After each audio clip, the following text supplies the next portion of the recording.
S&P and Dow at record highs. All three indices on pace for their best month since June.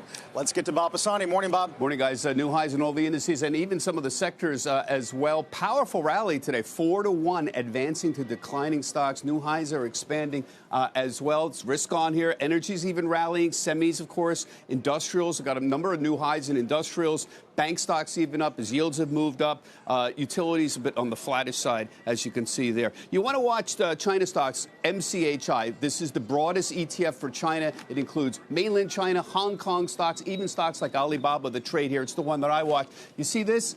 This is a U-shape. The last month here, we're almost back to the levels. This was January 17th or so, just before the coronavirus hit. So you see that U-turn. Again, a lot of debate about accuracy of the data, but the market wants to believe there's some kind of bottoming in the number of cases that are going to be reported in the next week or so. We have new highs. We're going to hear from Pepsi tomorrow. They'll give us an update on how their sales are doing. So that'll be the stock of the day tomorrow, I suspect. But I've been noting the new highs on some of the big industrials that are out there, like Ingersoll Rand, Illinois Toolworks. Eaton's at a new high as well. Some of the semis were at new highs as well. We're seeing new highs there, and some of the other ones like Applied Materials as well. So a nice expansion of new highs. Remember the four things that have been moving markets all throughout the year, and three of the four are still positive. The strong U.S. consumer and no recession. The trade truce, the Fed is neutral and still adding liquidity, although that may change in the next few months. Here's the one that's the X factor of whether or not the global economy is bottoming. Even before coronavirus,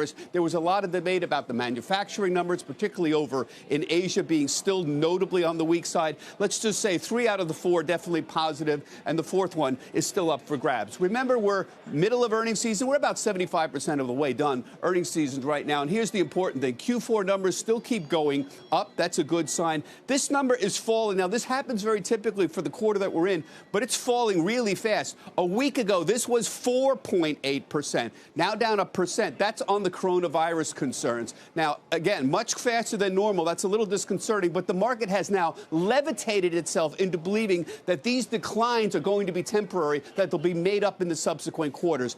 Maybe, but that's a very, very big assumption for the markets to make. Right now, though, everybody's buying in to that thesis.